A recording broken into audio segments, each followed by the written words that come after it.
Maka Baal itu tintek, Habaib itu tintek ini yang namanya hati seorang Yahudi itu sangat tintek.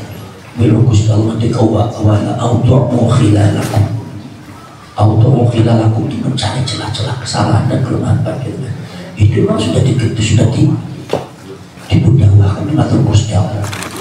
Ketika panjenengan ada kelemahan, ada salah dia masuk.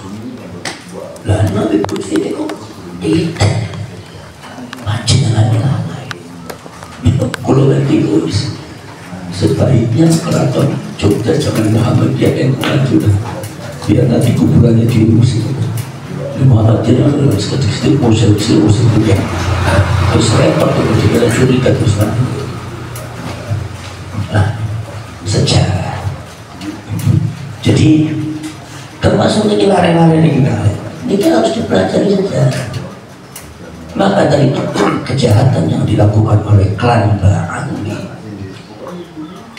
Ba'ali itu adalah kejahatan sejarah. Oh kenapa kok belum itu yang namanya klan darah Yahudi itu wa'audu'u khilalaku mencari celah-celah di mana panjenengan kelemahannya. Ini kelemahannya dalam sejarah partai itu sejarah panjenengan kerepekan sedoyo, panjenengan geger, panjenengan ribut saling menjelekkan antara orang Indonesia. Lemah orang Indonesia dalam masalah sejarah. Kalau Belanda merentas, Belanda itu mengambil data-data sejarah Indonesia, diambil di Leiden itu ratusan ribu data. Ingkang boten tentang Indonesia yang tidak ada di Tuban di sana. Tulisan-tulisan ulama, batu-batu, keris-keris dibawa semua Belanda. Yang Belanda itu pintar. Kan jadi kan ngertos Belanda itu negara alit sangat. Nah kalau itu jelek-jelek seperti ini saya pernah ke Belanda walaupun cuma 3 bulan karena paman saya ada di situ. Kemudian itu Belanda itu sangat kecil sekali. Jawa Timur dikurangi Surabaya, dikurangi Malang, itu lebih besar Jawa Timur Belanda. Tapi kok ya sakit menguasai Indonesia dari Sabang sampai Merauke. Kenapa? Karakter orang Indonesia itu mau ditundukkan, karakter orang Indonesia itu mau mempermudah diri, karakter orang Indonesia itu adalah mau jadi pengkhianat. Karakter orang Indonesia itu banyak mengintikan pribadi untuk open di mata sejarah, model kebangsaan, nilai kebangsaan, keagamaan itu banyak open. Dan sampai detik ini saya rasakan. Nah yang namanya Habib Lutfi itu kan memasukkan makam itu kan sudah terbukti. Si bongkar kulo. Kayak kali kulo itu kan Habib Lutfi. Habib Lutfi kalau sendiri kan. Sebab bin Yahya keluarga di Makam Sarbon itu ibu-ibu. Saking Syarifah Mutmainah saya sudah guru jadi orang sendiri. Tapi bukan sedaya bin Yahya sendiri itu. Tapi mereka mengatakan kulon itu di Habibah apa sih bin Yahya. Kulon itu jadi kulon kemakan Ba'ali kulon. Tadi itu. Tapi kalau seumpama beliau itu sudah ini tidak benar kata bangsa saya, tidak mungkin membela beliau. Saya harus berdiri dengan bangsa saya, negara saya, tanah air saya.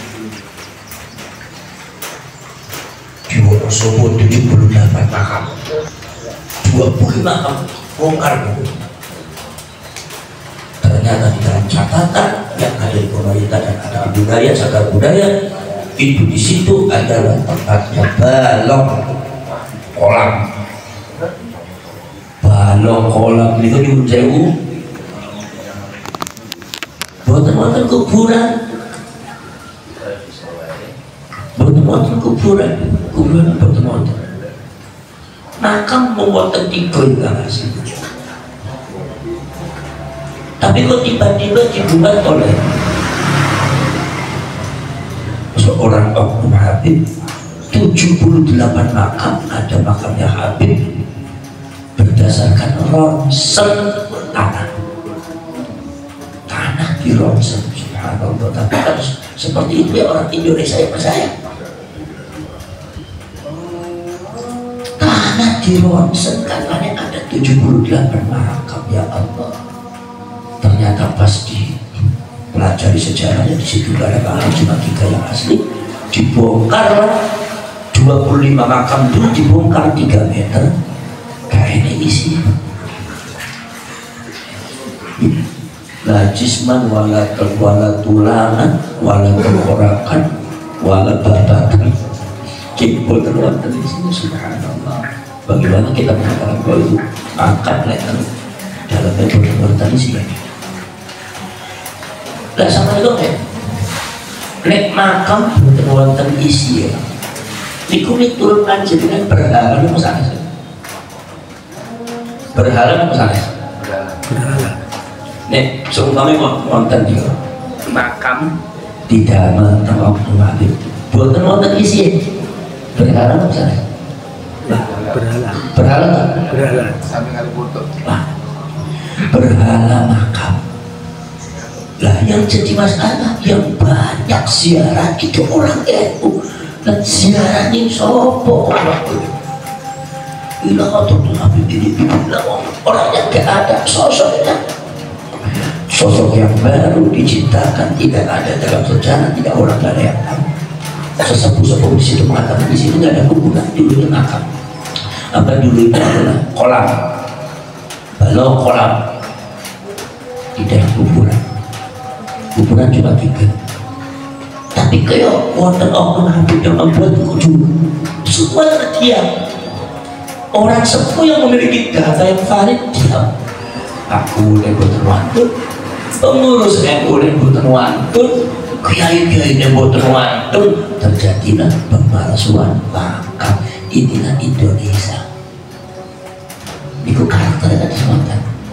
Makanya perjuangan wali songo Indonesia saya bilang menghadapi suatu perjuangan yang sangat berat.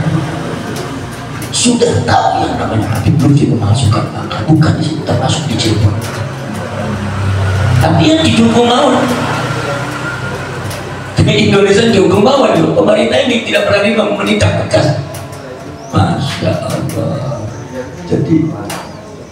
Jadi ono pantesan itu London itu negara kecil bisa menguasai Indonesia dari Sabang sampai Merauke. Maka dari itu panjenengan harus merubah mindset, merubah mentalitas, menanamkan bahwasanya NKRI harga mati Indonesia milik kita. Maka banyak digunakan nih panjenengan. Maka kulo nyuwun dumateng panjenengan. Secinta apapun panjenengan dumateng Ba'alwi, secinta apapun panjenengan dumateng sinten mawon. Tapi kalau mereka semua sudah berhadapan zalim terhadap negara, zalim terhadap bangsa, mengkhianati bangsa, mohon taruh dulu itu cintanya, bela bangsa kalian, bela negara kalian, bela sejarah kalian, bela ulama kalian, bela sejarah kalian. Sampai detik ini itu siapa lagi yang akan membela umat kita, membela negara, membela bangsa, membela sejarah Indonesia. Itu pun banyak yang memusuhi, dibilang pemecah belah, dibilang benci. Yang seperti itu, yang menuduh itu bukan orang lain, sama-sama orang NU. Inna lillahi wa inna ilaihi raji'un.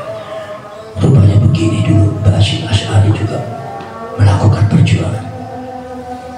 Rupanya seperti ini Bung Karno, Bung Hatta, Pak Dirman menyadarkan bangsa Indonesia supaya bisa keluar dari Belanda dari betapa susah. Karena banyak yang menolak, kepengennya tetap londo ngawon status pemerintah, atas yang menolak. Maka dari itu pahlawan perjuangan kemerdekaan Indonesia itu tokoh-tokoh yang bisa dihitung pahlawan. Maka Gus Dur pernah mengatakan, Gus Dur pada waktu diwawancara di DKND, bahwa bangsa ini bangsa pengecut dan penakut. Kenapa?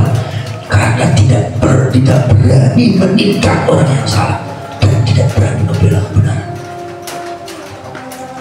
Saya terpukul ketika Gus Dur bicara seperti itu.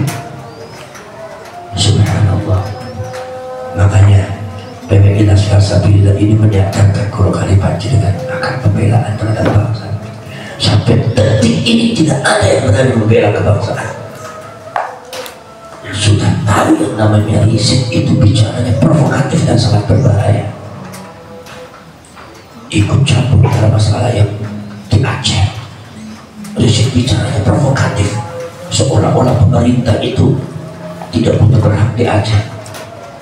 Bukan mengaburkan dan menuduhkan masalah pada sebenarnya, tapi memprovokasi. Sudah tahu dia itu sangat berbahaya kalau ceramah itu.